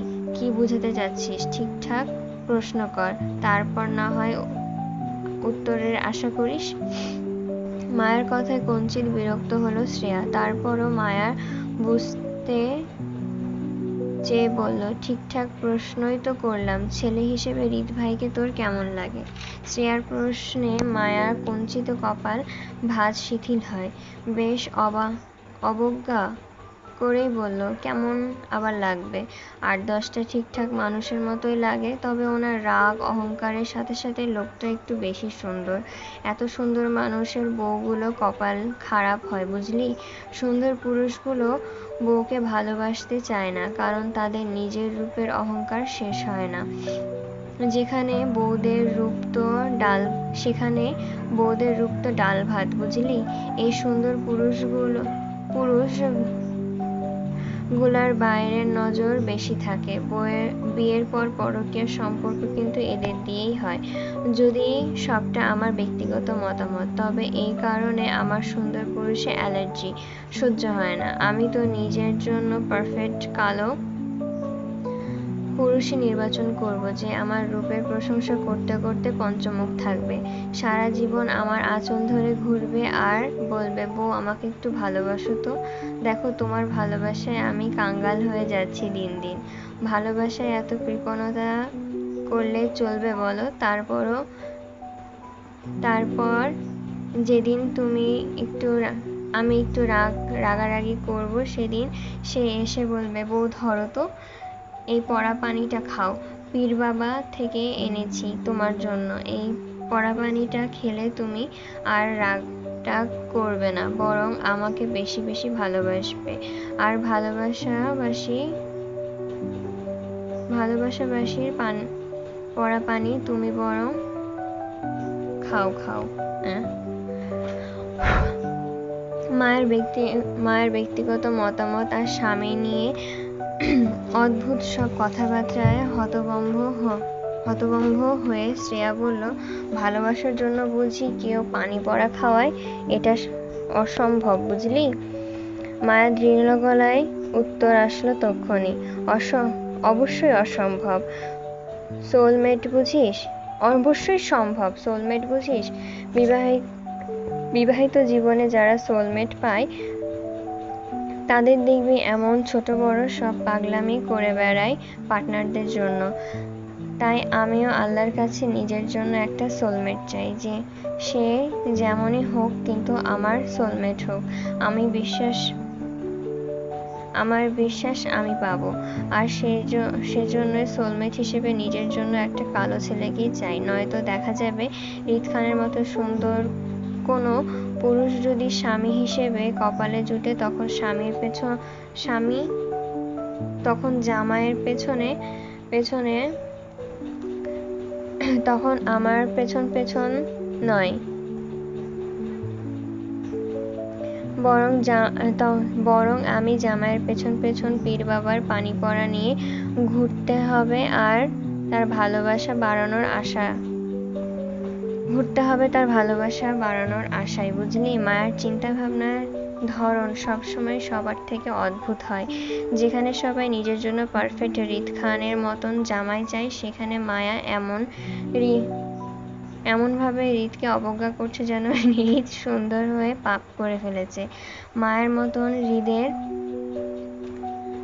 মতে হৃদের মতন তুচ্ছ জিনিস আর কিছুই হতে পারে না। শ্রেয়া আগ্রহ নিয়ে জানতে চাইল, আচ্ছা ধর, যদি তোর নিখোঁজ জামাই কোনোভাবে হৃদ ভাইয়ের মতন সুন্দর কোনো পুরুষ হয়, তাহলে কি করবি? শ্রেয়ার কথায় মায়া আবারও দৃঢ়তা দেখিয়ে বলল, হবে না। আমার জামাই হৃদ খানের মতন অত সুন্দর হবে না। লোকটাকে আমি সেই দিন রাতে আধারে যদিও তেমন দেখিনি, তবে আমি ওয়ারেন্টি সহ দিয়ে বলতে পারি সে সুন্দর হবে না। আমার জামাই লম্বা সম্বা বলিষ্ঠ কালো কোনো পুরুষ মানুষ হবে দেখিস, একদম আমার মন মতন। মায়ের কথায় খানিকটা অসন্তুষ্টি গলায় ঝোলানো শ্রেয়া বিরক্তি নিয়ে বলল, না দেখে এমন ওয়ারেন্টি দিচ্ছিস কিভাবে তুই? যদি সত্যি সত্যি সে হৃদ খানের মতন সুন্দর কোনো পুরুষ হয়, তাহলে কি করবি? জামাই সুন্দর বলে ছেড়ে দিবি? হ্যাঁ? এবার মায়া গলায় দৃঢ়তা নুইয়ে আসলো, কণ্ঠ খাদে নামিয়ে বলল, এমন ছোটখাটো বিষয়ে জামাই ছাড়লে হবে বল? শত হলেও বউ হই আমি তার। দায়িত্ব নিয়ে বেশি বেশি পীর বাবার পানি পড়া খাওয়াবো আমি, এই আর কি। স্বামীর প্রসঙ্গ আসলে মায়া কেমন গলে গিয়ে পাল্টিয়ে নিল কথায় কথায়। মায়ার কথায় একটা অন্ধ লোকও বলে দিতে পারবে মায়া ওর স্বামীকে কতটা চায়।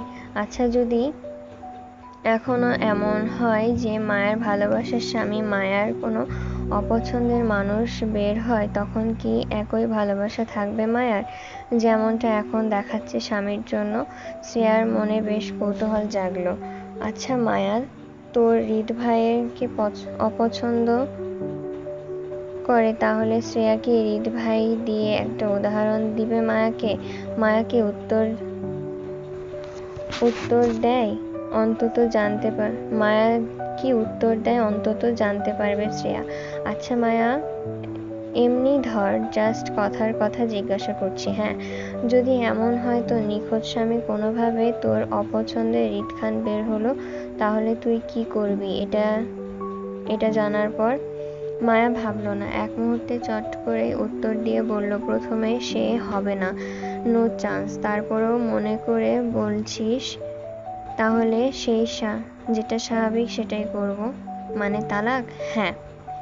তুই যে এখন এত ভালোবাসিস সেটা ভুলে যাব। যদি ভাই ছাড়তে না চায়, ছাড়িয়ে নিব। তারপরও ভাইয়ের সাথে থাকবি না? না। মায়া দৃঢ় গলায় কথায় স্নেহা বুঝতে পারল মায়া আসলে হৃদকে পছন্দ না, কোনোভাবেই না। সেজন্যই অযৌক্তিকভাবে হৃদ ভাইয়ের উদাহরণটা দেওয়া হয়তো শ্রেয়ার ঠিক হয়নি। শ্রেয়া বলল, তোর এতই অপছন্দ কেন হৃদ ভাইকে? তাকে অপছন্দ করার অনেকগুলো কারণ আছে, তার মধ্যে হলো হৃদ খান কখনোই আমার ব্যক্তিগত ওই মানুষটা হিসেবে আমার কল্পনায় আসেনি। শ্রেয়া বেশ হেসেই উড়িয়ে দেওয়ার মতন করে মায়ার পাশ ঘেঁষে করিডরের রেলিং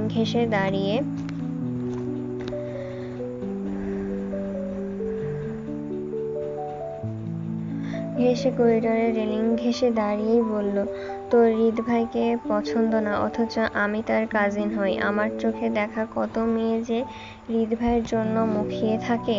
আমি স্কুলে গেলে সিনিয়র আপুরা পর্যন্ত হৃদ ভাইকে চিঠি দিত আমাকে দিয়ে। আমি কখনোই ওই চিঠিগুলো হৃদ ভাইকে দিতাম না, থাপ্পড় খাওয়ার ভয়। রাস্তার ডাস্টবিনে ফেলে দিতাম আর আপুদের গিয়ে বলতাম হৃদ ভাই ছিঁড়ে ফেলে দিয়েছে। তাছাড়া তুই এখন হৃদ ভাইয়ের নতুন আত্মীয় হয়েছিস, একটু আশেপাশে চোখ ঘোরালেই অবশ্যই দেখবি কত মেয়ে ভাইকে চায়। এমনি আমার কাজিন হৃদ ভাইয়ের খালাতো বোন শশী আপুর ক্রেজ ক্রেজ তো তুই এখনো দেখিসনি। বাপরে, দেখলেই তুই অবশ্যই শকড হবি। আমি এখন বলবো না, তুই অবশ্যই নিজের চোখেই দেখতে পাবি দ্রুত।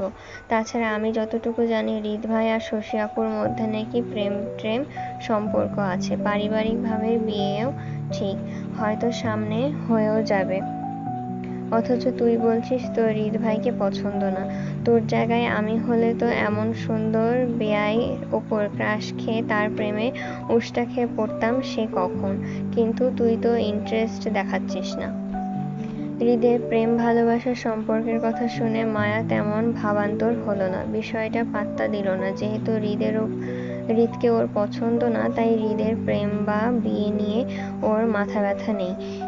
মায়া হৃদের প্রেম সম্পর্কে স্বাভাবিকভাবেই ধরে নিয়ে বলল, বিষয়টা আসলে ইন্টারেস্টের নয়, বিষয়টা ভালোবাসার। হৃদ খান আমার জীবনে আসার আগ থেকেই আমি বিবাহিত ছিলাম এবং এতদিন নিখোঁজ স্বামীকে মন দিয়ে বসে আছি। সেজন্যই আমার এখনো ওই প্রেম চোখে হৃদ খানকে বা অন্য কোনো ছেলেকে দেখা হয়নি। 8-10টা সাধারণ মানুষের মতোই হৃদ খানকে দেখে এসেছি। যদি আমি বিবাহিত না হতাম, তখন এত সুন্দর বেয়াই হিসেবে হৃদ খানের রূপে গলে পানি হতাম। কিন্তু আফসোস, আমি অলরেডি একজনের প্রেমে গলে বসে আছি, সেখানে অন্য কেউ ঢোকার নো চান্স বেবি। মায়ের পরীক্ষা শুরু হয় 10টায়। স্বাভাবিকের ন্যায় জুঁইয়ের হাতে বকাঝকা শুনতে হয়েছে মায়াকে। কিন্তু শ্রেয়ার সাথে মায়া সকালে বের হয়েছিল এমনটা শ্রেয়া বলায় এই যাত্রায় বেঁচে যায় মায়া। নয়তো আজ জুঁই মায়ার নামে বিচার তুলত আসিফের কানে। দিন দিন মায়া কেমন বেপরোয়া আচরণ করছে স্বামীর খোঁজে, যেটা মায়ার জন্য মোটেও ঠিক নয়। এই তো এখানে মায়া এক অপ্রত্যাশিত কাজ করে বসল। পরীক্ষা চলাকালীন কি মনে হতেই তাড়াহুড়োয় মায়া খাতা জমা দিয়ে বের হয়ে গেল সবার আগে। অথচ পরীক্ষার তখনও ঘণ্টাখানিক সময় বাকি আছে। ক্লাসের সবাই পরীক্ষা দিচ্ছে, আর মায়া তাড়াহুড়ো করে স্যারকে খাতা জমা দিয়ে ফাইল নিয়ে বের হয়ে গেল অসুস্থতার দোহাই দিয়ে। অথচ জুঁই জানল না। জুঁই জানালা দিয়ে ঠিক দেখছে মায়া দৌড়ে কলেজ গেট দিয়ে হন্তদন্ত হয়ে বেরিয়ে যাচ্ছে। জুঁইয়ের রাগে দাঁতে দাঁত পিষল। কাল কোচিং থেকে, আজ পরীক্ষার হল থেকে। মায়া বেরিয়ে গেল অসুস্থতার বাহানা দিয়ে। নিশ্চয়ই মায়া কোথাও কিছু ঝামেলা পাকাচ্ছে, নয়তো এমন অদ্ভুত আচরণ কেন করবে। জুঁইয়ের সন্দেহ বাড়ে।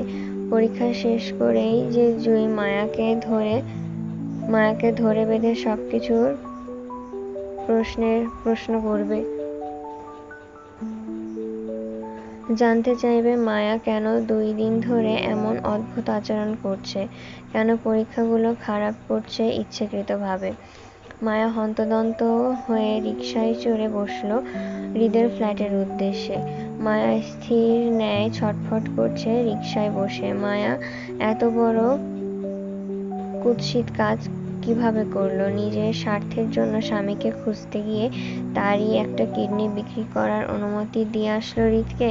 এটা অন্যায় থেকেও জঘন্য পাপ হয়েছে মায়ার। কেউ ভালোবাসলে তার ক্ষতি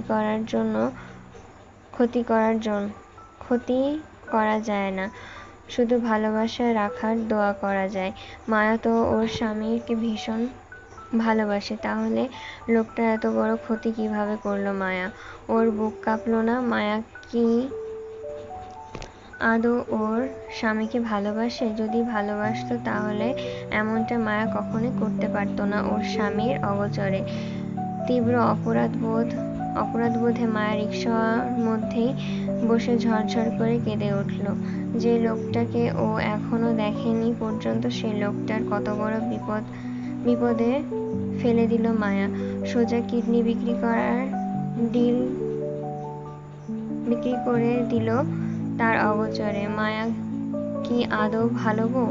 ওর মতন জঘন্য বউ কেউ হতে পারে না এই দুনিয়াতে। মায়া সর্বোচ্চ নিকৃষ্ট বউ হলো ওর স্বামীর। মায়া হঠাৎ কান্নায় রিকশা চালক চমকে পেছনে তাকালো। গাড়ির গতি কমিয়ে মায়াকে তিনি কিছু জিজ্ঞাসা করতে চাইলে মায়া চোখ মুছতে মুছতে রিকশাওয়ালার উদ্দেশ্যে বলল, চাচা একটু দ্রুত চালাবেন গাড়িটা। রিকশা চালক আর প্রশ্ন করল না মায়াকে, বরং তিনি মায়ার কথায় স্বাভাবিকের নিয়ে থেকে দ্রুত গাড়ি টানল মায়ার দেওয়া ঠিকানায়।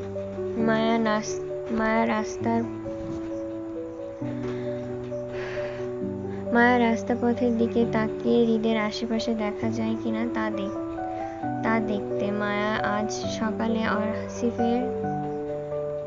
আজ সকালে আসিফ কলেজে ড্রপ করার সময় বলেছিল ওরা আজ ঢাকায় ব্যাক করবে। এবার ফিরতে মাস 2 সময় নেবে। হৃদ দেশের বাইরে যাওয়ার কথা।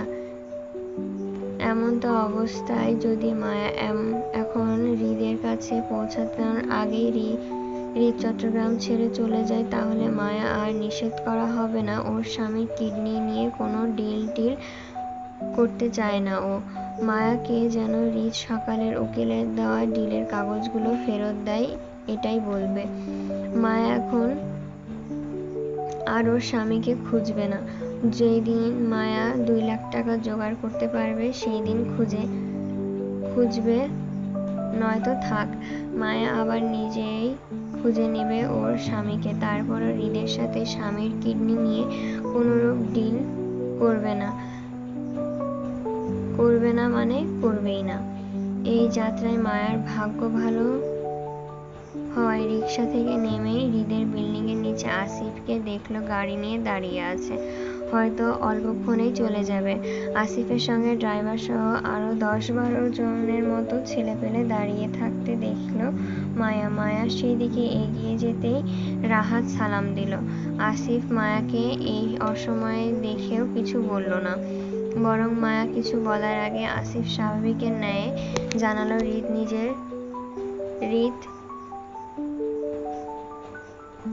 হৃদ উপরেই আছে এবং রেডি হচ্ছে। মায়া সিঁড়ি ভেঙে দ্রুত ওপরে উঠল। দরজায় নক করতে দেখল ভেতর থেকে দরজা খোলা। হয়তো হৃদ বেরিয়ে যাবে বলে লাগায়নি।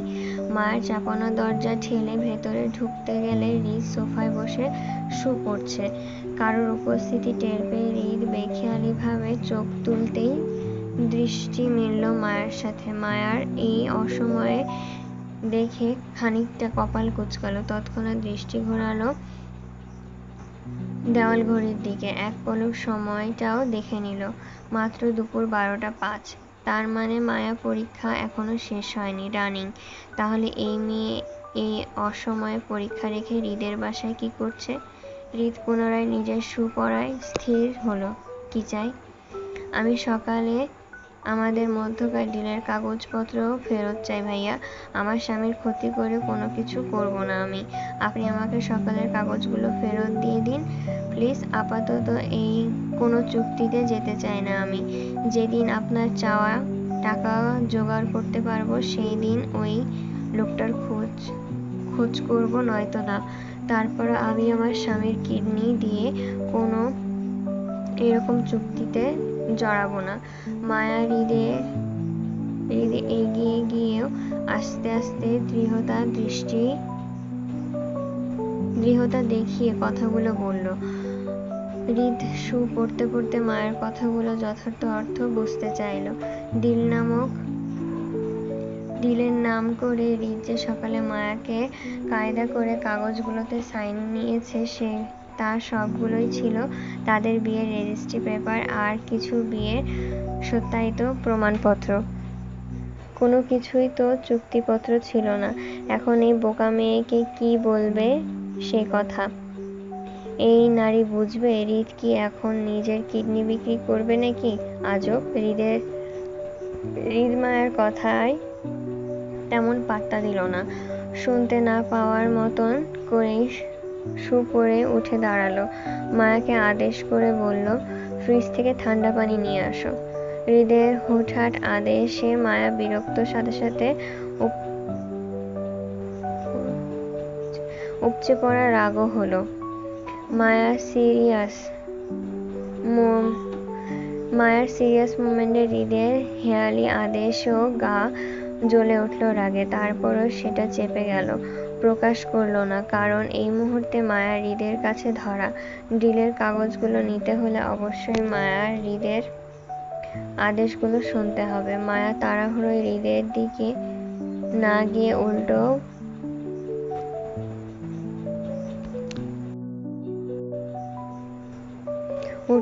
উল্টো হাঁটলো কিচেনের দিকে। মায়ার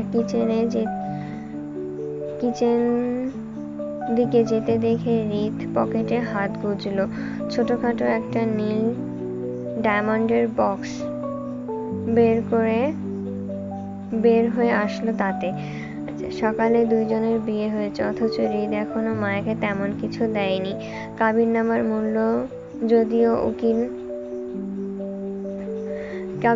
মূল্য যদিও উসুল করে বিয়েটা করেছে হৃদ, কিন্তু এত কিছু আপাতত বউকে বলা যাবে না।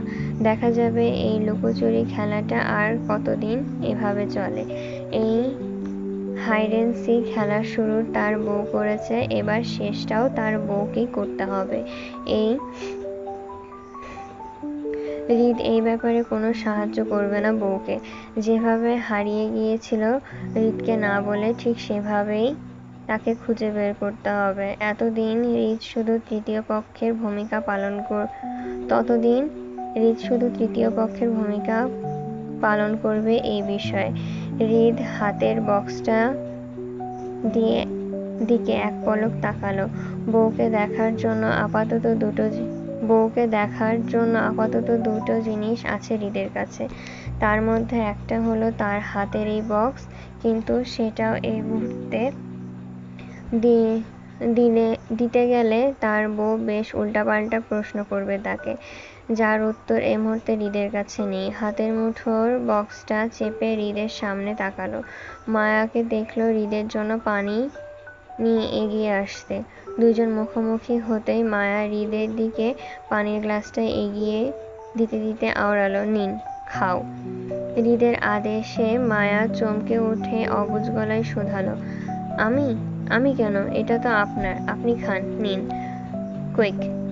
মায়া একটু আমতা করলো, তারপর হৃদের আদেশ অনুযায়ী তত্তর করে সবটা গ্লাসের পানি এক চুমুকে শেষ করে হাতে নিল গ্লাসটা। ঠান্ডা পানি গলায় দিয়ে নামার সময় মায়ার মনে হয়েছিল এই মুহূর্তে এই পানিটুকু সত্যি মায়ার বড্ড দরকার ছিল। তৃষ্ণায় কেমন গলা শুকিয়ে গিয়েছিল। টেনশনে, দুশ্চিন্তা আর অস্থিরতার মধ্যে মায়া এতক্ষণ যাবৎ ঠাহর করতে পারেনি। কিন্তু হৃদ কিভাবে টের পেল মায়ের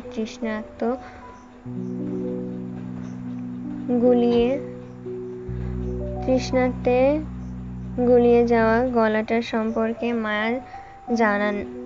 মায়া জানে না, আর জানতেও চায় না। এই মুহূর্তে হৃদকে একটা ধন্যবাদ দিতে দরকার বলে মায়া ছোট্ট করে বলল, ধন্যবাদ।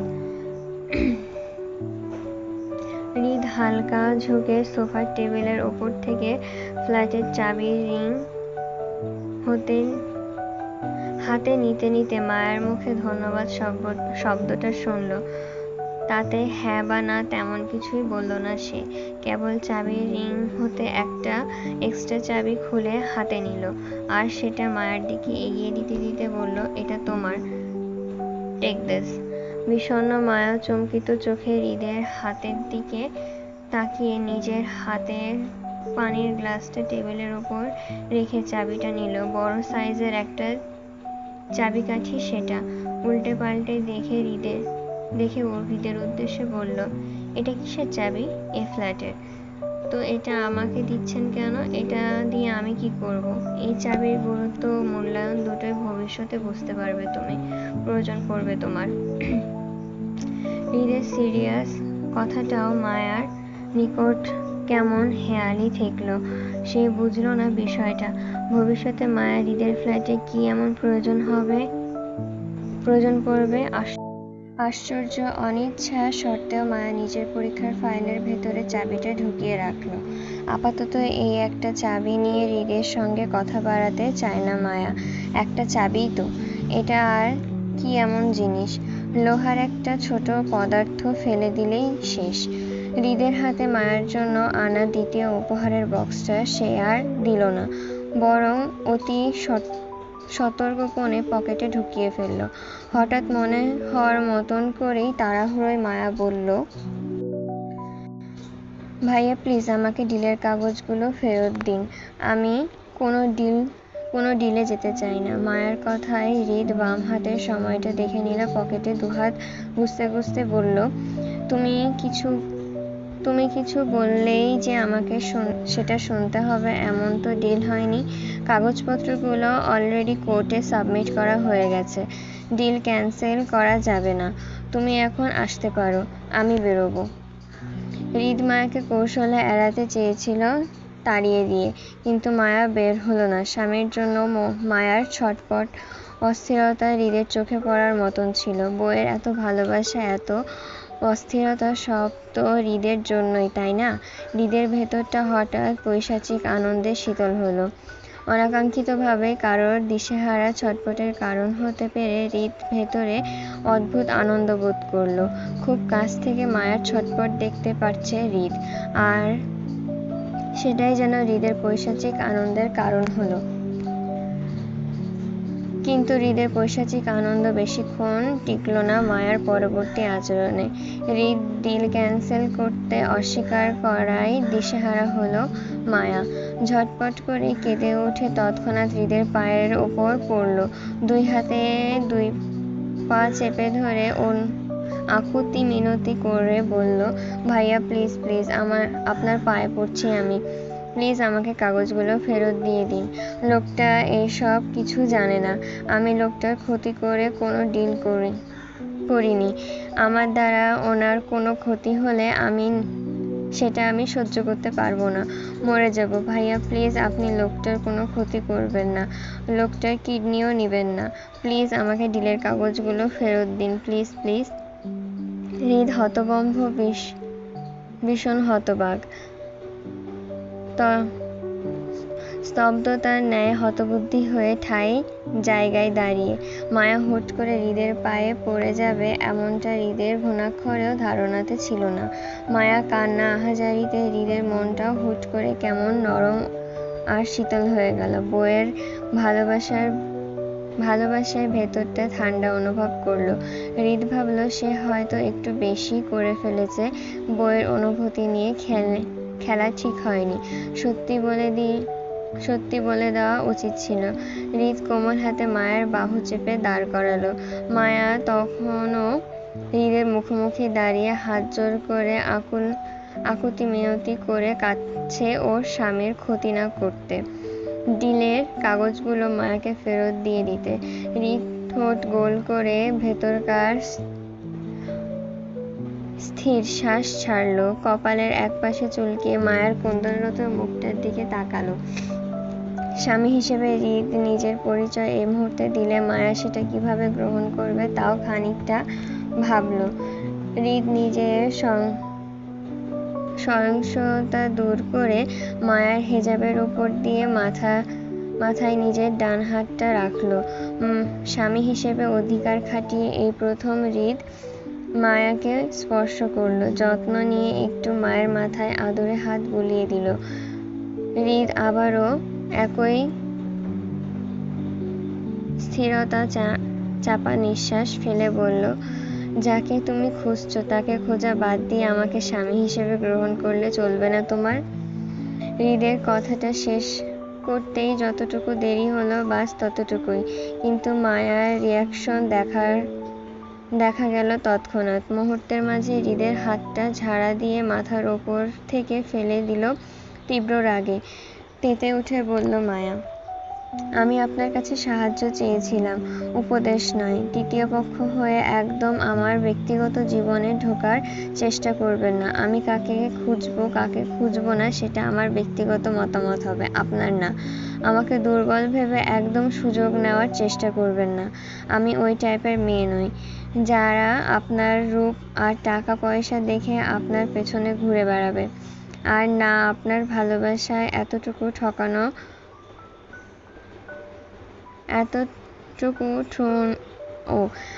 আমার ভালোবাসা এত ঠুনকো যে কারোর কথায় নিজের স্বামী বাদ দিয়ে অন্য কাউকে গ্রহণ করব। একদম নিজের লিমিটে থাকবেন। আমার আপনাকে পছন্দ না। মায়ের রাগ, মায়ের দৃঢ়তা হৃদকে মুগ্ধ করার কথা ছিল, কিন্তু হৃদ মুগ্ধ হতে গিয়েও নড়ে উঠল। হৃদ যে মায়াকে বোঝাতে চেয়েছে সে মায়ের স্বামী হয়, এই কথাটা তো মায়া মানতে নারাজ। বিশ্বাস করবে কখন? হৃদের মস্তিষ্ক হঠাৎ করে জ্বলে উঠল, কিন্তু একটা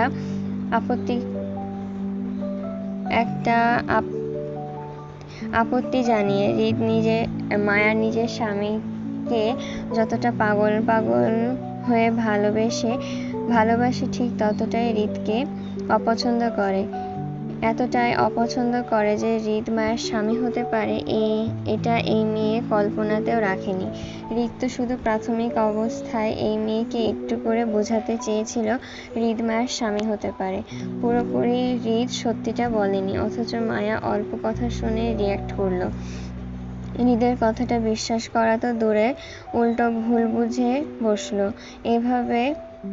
এইভাবে হৃদ তার বউয়ের সুযোগ নিচ্ছে। আজব, সে সুযোগ কেন নেবে?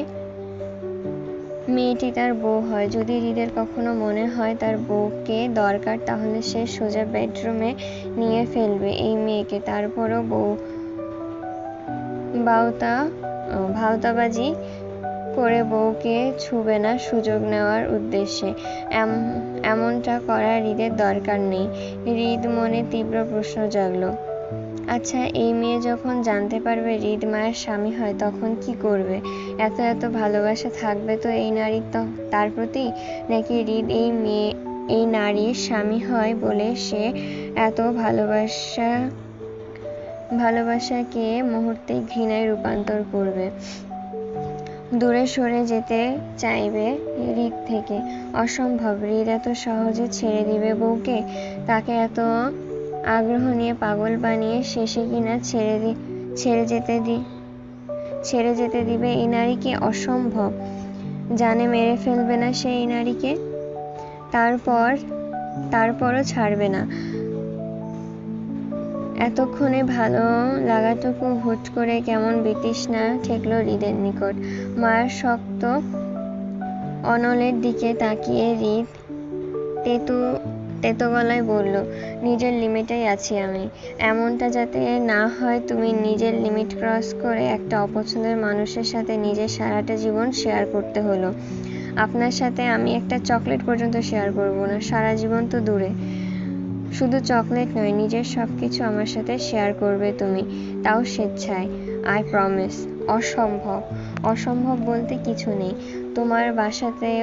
তোমার বাসরেও আমাকে পাবে, তোমার বাচ্চার বাপও আমি হব। এবার আউট। আপনার মতো নোংরা মানসিকতার মানুষ আমি জীবনেও দেখিনি। আমাকে চুক্তিপত্রর কাগজগুলো ফেরত দিন, আমি চলে যাব। মায়ের উল্টাপাল্টা কথায় হৃদের রাগ বাড়ে। হৃদ দাঁতে দাঁত চেপে মায়াকে শোধালো, এই যাবে তুমি এখান থেকে? ভালো লাগছে না আমার। কোনো ডিলের কাগজ দিব না আমি। যাও। তারপরও যদি স্বামী প্রয়োজন হয় তাহলে আমাকে দিয়ে কাজ চালাও, ফুল সার্ভিস দেব। তারপরও এখন বের হও। ভীষণ রাগ লাগছে আমার। কন্ট্রোল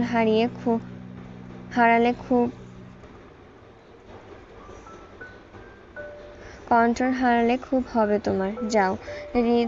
হৃদের কথায় মায়া রাগান্বিত চোখে জেদ ধরে দাঁড়িয়ে রইল। হৃদের মতন এত খারাপ ভাষায় কেউ মায়াকে কুপ্রস্তাব দেয়নি।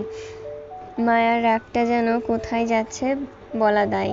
হৃদ মায়াকে যেতে না দেখে তেতে ওঠে। হৃদ বেশ বুঝতে পারছে মায়া হৃদকে ভালোবাসে না। এমনি ভবিষ্যতে স্বামী হিসেবে হৃদের পরিচয় পেয়েও যে মায়া এই ভালোবাসা থাকবে না, সেইটাও হৃদ বেশ বুঝতে পারছে।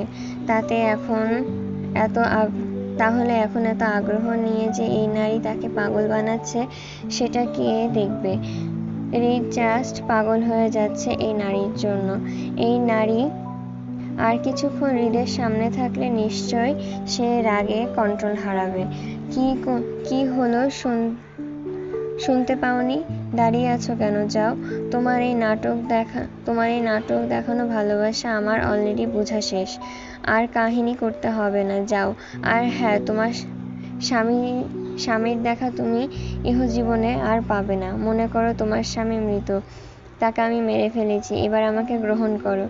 হৃদের বাকি কথা শেষ করার আগে মায়া অনাকাঙ্ক্ষিত আক্রমণের শিকার হলো হৃদ।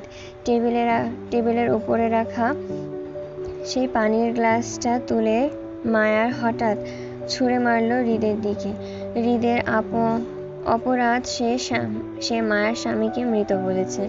আকস্মিক ঘটনায় হৃদ নিজেকে সামলানোর সুযোগ পায়নি। সে কেবল নিজেকেই বাঁচাতে মুখের উপর আড়াআড়ি হাত বাঁধল রক্ষা করতে, যার দরুন মায়া ছুঁড়ে দেওয়া ভারী গ্লাসটা হৃদের হাতের কবজি আর কপালে লাগলো। এতে করে হৃদের হাতের ঘড়ির কাঁচ ভেঙে মুহূর্তে হাত কেটে রক্ত বেরিয়ে কবজিতে ছড়ালো। কপালেও গ্লাসের কাঁচ লেগে আংশিক রক্ত পড়ল। হৃদ মুখের উপর হাত বেঁধে ঝুঁকে রইল কয়েক সেকেন্ড। মূলত পুরো বিষয়টা হৃদের বুঝতে কয়েক সেকেন্ড লাগলো। যখন বুঝতে পারল বিষয়টা কি হয়েছে, তার সাথে ঠিক তখনই দপদপ করে তীব্র রাগে জ্বলে উঠল হৃদের মস্তিষ্ক। তাকে কেউ আঘাত করলে সেটা সহ্য করতে পারে না সে। কন্ট্রোলের বাইরে চলে যায় তখন সবকিছু। মায়া না চাইতে সে কাজটা করে ফেলেছে। হৃদের চেপে রাখা রাগটা আরো বাড়িয়ে দিল নিজের অজান্তেই।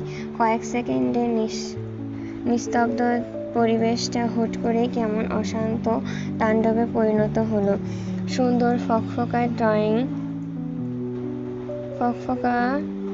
ডাইনিং রুমে ছড়িয়ে পড়ল অসংখ্য কাচের টুকরো। হৃদ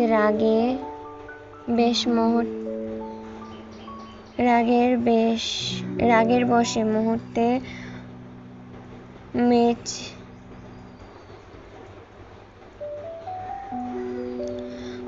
মাঝে সোফার টেবিল মাথার উপরে তুলে আছাড় মারল সজোরে। তীব্র শব্দে অসংখ্য কাঁচ ভাঙা ছড়িয়ে পড়ে চারপাশে। মায়ার পায়েও গিয়ে বিঁধল সেই কাচের টুকরো কিছু। এবার রক্ত মায়ার পা থেকেও বেরোলো। ভয়ে মায়া মৃদু চেঁচিয়ে উঠল। হৃদের এত রাগের শিকার হয়নি কখনো। আতঙ্কিত মায়া কেঁদে উঠে ছিটকে দূরে সরে চাইল হৃদের ভয়ে। চোখের পলকে সেই হাত মায়াকে ছিটকে ফেলল সোফার উপরে। ছটফট করা মায়া দুই হাতে হৃদের হাতটা গলা থেকে ছাড়ালো। ছটফট করা মায়া দুই হাতে হৃদের হাতটা গলা থেকে ছাড়াতে চাইলে হৃদের হাতের বাঁধন আরো দৃঢ় হয়। মায়ার উরুর পাশে সোফায় হৃদের এক পা তুলে তাতে হাতের ভর দিয়ে মায়ার উপর ঝুঁকে পড়ে রাগে রিরি করে দাঁত পিষে বলল, নাটক করিস? কাকে তেজ দেখাস তুই? তোর এত আগ্রহ দেখি আমাকে পাগল বানিয়ে এখন আঘাত করিস? আমাকে চিনিস তুই? কি মনে হয় তোর আমার একটু নরম সরম হয়ে কথা বলছি দেখে এমনই আমি ভালো মানুষ হয়ে গেলাম? আর তুই যে সুযোগে আমাকে আঘাত করবি, তোর বাপ-দাদা 14 গোষ্ঠীকে নাকের ওপর তুলে মেরে ফেললেও কারো বাপের ক্ষমতা নেই ঠাহর পাওয়া, সোজা গায়েব করে দিব। আজকেই শেষবার, নেক্সট টাইম এই একই ভুল করবি তো তোর এই সুন্দর শরীরটা আগে ছিঁড়ে খাবো, তারপর তোর পরিবারের কাছে তোকে পার্সেল পাঠাবো, তাদের জানাতে যে আমি কতটা খারাপ, মনে রাখিস।